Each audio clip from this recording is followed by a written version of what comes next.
considered fairly dangerous myself. Well, you've made improvements.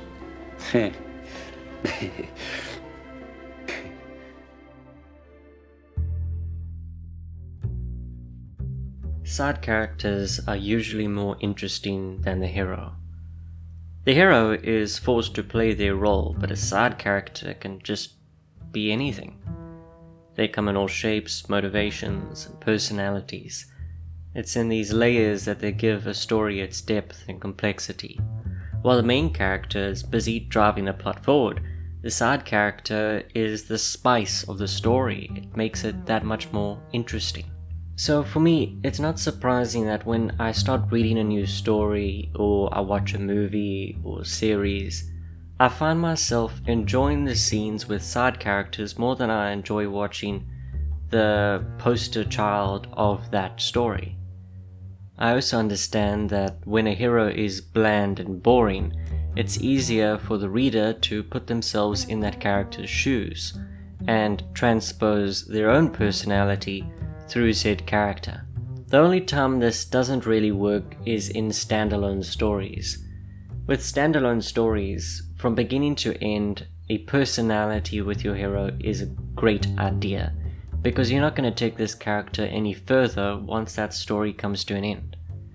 When it comes to series novels, such as Harry Potter, you have a character that is going to be sticking around for a long time. So that means that any nuance to this character is already going to be delved into within the first few books. However, both standalone stories and series take advantage of their side characters.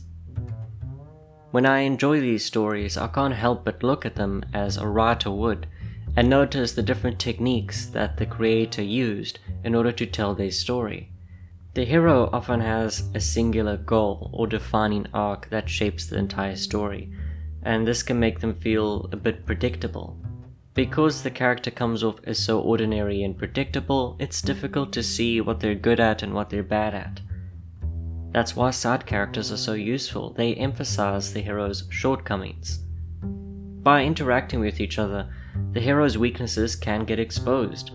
Whether it's a sidekick who effortlessly handles situations the hero might struggle with, or a rival character who succeeds where the hero fails, they serve to put a spotlight on the protagonist's areas of growth, so that way the reader can better see how they change over the course of the story.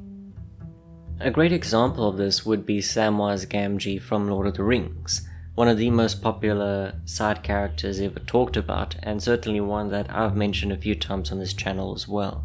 As Frodo carries the ring towards Mordor, it is slowly destroying his spirit, and as such, Samwise becomes a sort of emotional anchor for Frodo for when his spirit is failing him. Right at the beginning, Frodo's spirit is at its highest, and as a result, Samwise looks like a bumbling sidekick. But by the end of the story, when they're in Mordor, Frodo's spirit is at its lowest point and becomes incredibly dependent on Samwise's help. And that's when Samwise steps up. The difference is massive, but it's made more massive when you look at how Samwise compares to what he once was, but also how Frodo once was. Side characters are excellent in this way to humanize your protagonist a bit better, so that way you can feel that this hero is not so perfect, not so predictable, and thus make them more interesting. Of course, that's not the only use for a side character. Good side characters bring flexibility to the narrative. A writer can use a side character in a position where the main character is not, in order to drive the story forward. One of the ways I like to look at it is the hero is the hammer. With each strike, they drive the story forward in massive ways. But side characters are the smaller tools which handle the delicate tasks that make up the story. They can be pursuing objectives of their own, resolving their own little side missions, or influencing the main character on their path. But in essence, they are smoothing those rough edges and putting every specific piece in the right place for when the hammer does strike. And the benefit of this is you can invent a side character at any point in your writing process and have him placed in the right position to do the right thing in order to continue the story the way you want it to. And one of the reasons I'd turn to this method is because it's realistic. There are so many people in this world, they are so varied, and they have their own goals. It's also important when inventing side characters who are close to your hero to make sure they have the same values as the hero. It's okay to have different personalities, but at any point where the side characters share different values, it's very difficult for the reader to imagine them as being friends. And I think a great example of this is actually Dr. John Watson from Sherlock Holmes. Watson plays multiple roles in Sherlock Holmes' life: friend, chronicler, and a soundboard.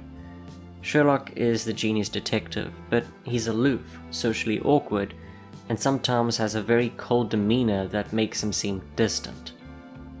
Watson, on the other hand, is more relatable and emotionally attuned, which helps to humanize Sherlock. And these two characters have the same goal. They want to catch the criminal and have him in handcuffs. But the only way to do that is to take advantage of their different strengths, mostly Sherlock's. Sherlock may be the main character and the detective, but he has his flaws and sometimes relies on Watson's personality or his own skill set to make up for Sherlock's failings. It's okay for characters to have different personalities, sometimes vastly different personalities. Some can be completely strict and cold and professional, whereas others can be vile and informal, but ultimately they both work towards the exact same goal. Even in those cases, it's believable to understand how those characters could work with each other. But it's the extreme personalities that really stand out to me.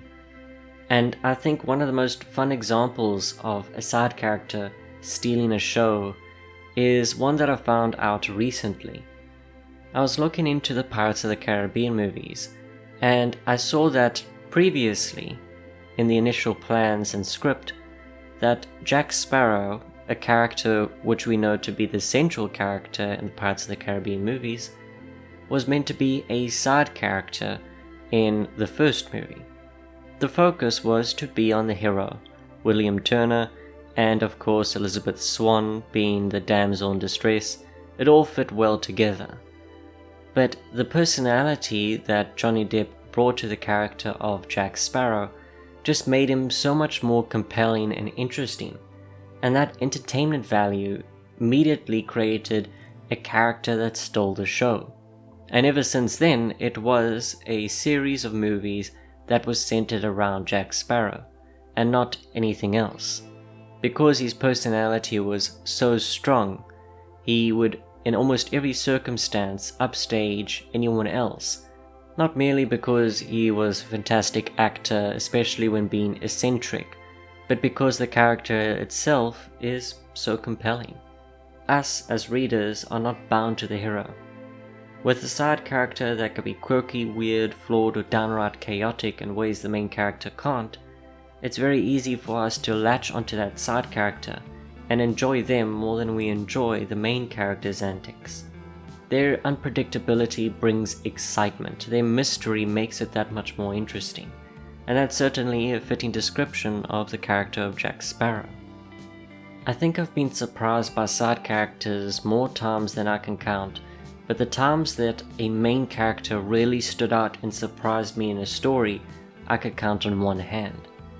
Typically these are plot twists, ones that are unpredictable, ones that I didn't see coming, but for the most part I do.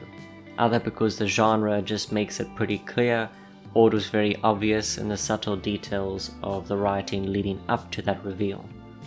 But when it comes to a side character, there is no boundary for them to act in a certain way. They are not what the story depends on. The story depends on the main characters. I always find myself enjoying a side character more than I'll ever enjoy a hero. Another reason I think side characters are starting to stand out even more is because there's been a decline in true heroes when it comes to most stories. The strong personalities that made up a hero once before are being diluted, being made morally grey in favor of a more realistic and normalized version of a character. And that's something I don't typically agree with. If you want to know why there are fewer and fewer heroes these days, check this video out.